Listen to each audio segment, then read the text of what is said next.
Assalamualaikum warahmatullahi wabarakatuh. Salam sejahtera, namo buddhaya, Om Swastiastu, salam kebajikan. Perkenalkan, nama saya Gunawan Agustiadi, mahasiswa jurusan Bahasa dan Sastra Indonesia, Universitas Insan Budi Utomo Malang. Saat ini saya membuat konten untuk memenuhi tugas UAS mata kuliah perpustakaan. Maka dari itu, saya memohon kepada pemirsa, kepada teman-teman yang menonton video saya untuk mengamati paparan materi dari saya. Pada kesempatan kali ini kita akan berbicara mengenai literasi di Indonesia. Indonesia dianggap sebagai salah satu negara minat membaca masyarakat Indonesia ini masih terbilang Indonesia sangat rendah. menduduki peringkat 62 dari 70 negara dengan tingkat literasi terendah. Minimnya literasi di Indonesia sangat berdampak atau mempengaruhi terhadap kehidupan di berbagai aspek. Yang pertama, aspek individu, yang kedua, aspek masyarakat, dan yang ketiga juga mempengaruhi kehidupan bernegara. Minimnya literasi bukan hanya merugikan pihak individu, tetapi juga merugikan masyarakat bahkan negara, sehingga siklus ini akan terus berjalan. Bahkan sangat sulit untuk menciptakan SDM yang unggul di Indonesia. Yang pertama, dampak rendahnya literasi dari aspek individu.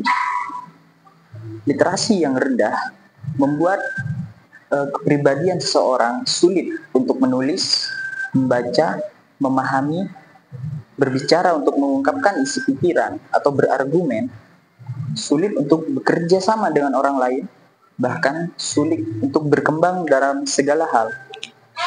Rendahnya literasi membatasi seseorang untuk terus berkembang.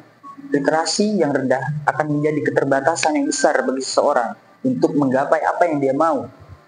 Dalam segi pendidikan pun juga begitu. Literasi yang rendah juga menjadi penghalang bagi seseorang untuk terus berkembang dalam lingkungannya. Contoh, mahasiswa. Mahasiswa seringkali dipandang sebagai pelajar yang kritis, yang idealis, dan yang analisis terhadap segala hal yang terjadi. Tetapi, keterbatasan terhadap literasi akan menjadikan mahasiswa tersebut untuk lemah dalam segi pendidikan.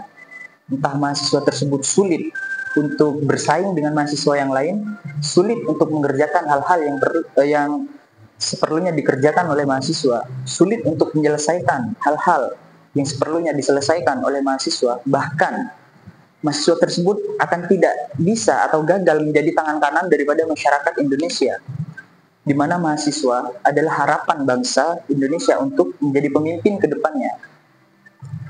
Literasi yang rendah terhadap individu justru sangat merugikan, di mana di tahun 2045 Indonesia dibangga-banggakan akan menjadi Indonesia emas, sedangkan generasinya hanya seperti ini, memiliki literasi yang rendah, tidak mau berkembang, sulit untuk membaca buku, karena buku adalah kunci utama dari literasi, membaca adalah kunci utama dari literasi.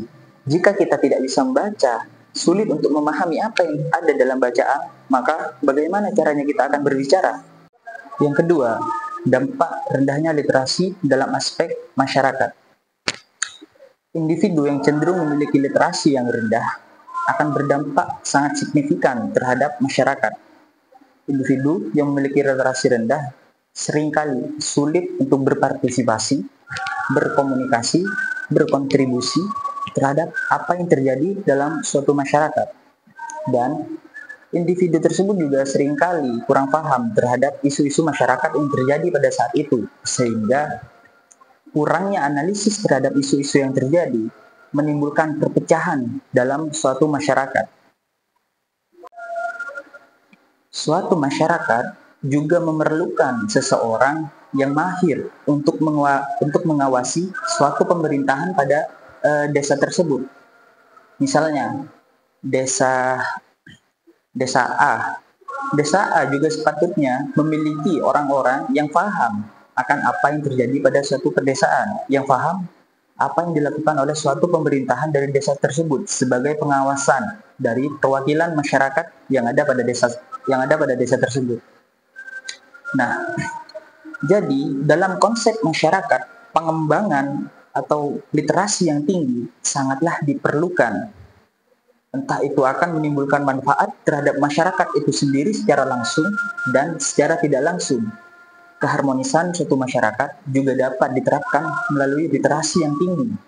Seseorang yang memiliki literasi tinggi akan cenderung paham apa yang akan dia lakukan terhadap suatu masyarakat, apa yang perlu dia hindari terhadap suatu masyarakat, dan apa yang perlu dia awasi terhadap suatu daerah dalam suatu masyarakat. Selanjutnya adalah dampak rendahnya literasi dalam konsep nasional. Saat ini, Indonesia mengalami masalah yang serius dari segi literasi. Info dari UNESCO, Indonesia menempati 61, ranking 61 dari 70 negara terdata literasi dalam UNESCO. Ini adalah keadaan yang sangat memalukan bagi Indonesia, keadaan yang sangat serius, menjadi suatu permasalahan besar di Indonesia, di mana Indonesia kekurangan sumber daya manusia yang kreativitas dan yang inovatif, sehingga untuk melakukan pengembangan atau pembangunan di suatu negara Indonesia itu perlu memikirkan hal-hal yang akan terjadi selanjutnya. Karena ya teman-teman tahu sendiri, kita melakukan pembangunan itu mangkrak. Kita melakukan suatu pengembangan teknologi tersebut mangkrak. Entah itu siapa yang salah, saya kurang paham, tetapi penyebab utamanya adalah rendahnya literasi di Indonesia. Maka dari itu, saya berharap sumber daya manusia Indonesia mampu mengembangkan masyarakatnya, mengembangkan dirinya sendiri untuk menaikkan kualitas literasi pada dirinya sendiri. Kita tidak perlu menyalahkan pada suatu negara, tetapi kita mulai dari diri sendiri. Bagaimana cara kita mengembangkan suatu literasi? Hal ini benar-benar menghambat Indonesia untuk bersaing dengan negara lain, bersaing dengan negara-negara tetangga, apalagi negara-negara Eropa. Jadi, jika negara lain sudah berlomba-lomba untuk melakukan suatu pembangunan, untuk berlomba-lomba mengembangkan teknologi di Indonesia khususnya, masih berlomba-lomba untuk mencari ijazah, mencari keaslian ijazah dari suatu presiden, suatu mantan presiden. Itu sangat berbeda. SDM Indonesia masih dikatakan lucu saat ini. Ketika kita berkaca pada negara China, di sana anak usia dini, anak SD, sudah diajarkan untuk mengembangkan literasi, di mana sebelum mereka memulai pelajaran, masuk kelas, sebelum memulai pelajaran, mereka sudah diaturkan dengan buku-buku yang banyak. Mereka diperintahkan untuk membaca serta mencari eksistensi daripada isi dari buku tersebut. Berbeda dengan Indonesia, di mana Indonesia ketika masuk kelas akan langsung diaturkan dengan pertanyaan-pertanyaan, akan diaturkan dengan pemaparan-pemaparan. Sedangkan para pendidik terkadang tidak memperdulikan apakah siswanya itu paham atau tidak. Dari sini saja sudah sangat berbeda dengan negara lain. Dari pembahasan tadi, maka dapat kita simpulkan bahwa Indonesia saat ini mengalami permasalahan yang sangat serius, di mana Indonesia membutuhkan jalan keluar yang komprehensif. Dan literasi ini adalah investasi jangka panjang untuk Indonesia ke depannya.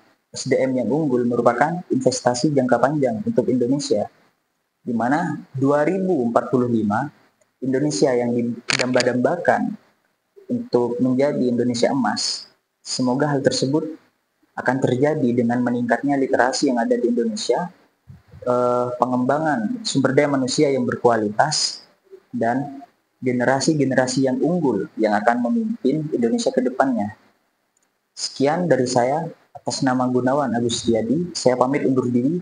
Jika ada kata yang salah atau menyakitkan, maka mohon dimaafkan. Maka hal tersebut tidaklah luput dari kebenaran yang ada. Wassalamualaikum warahmatullahi wabarakatuh.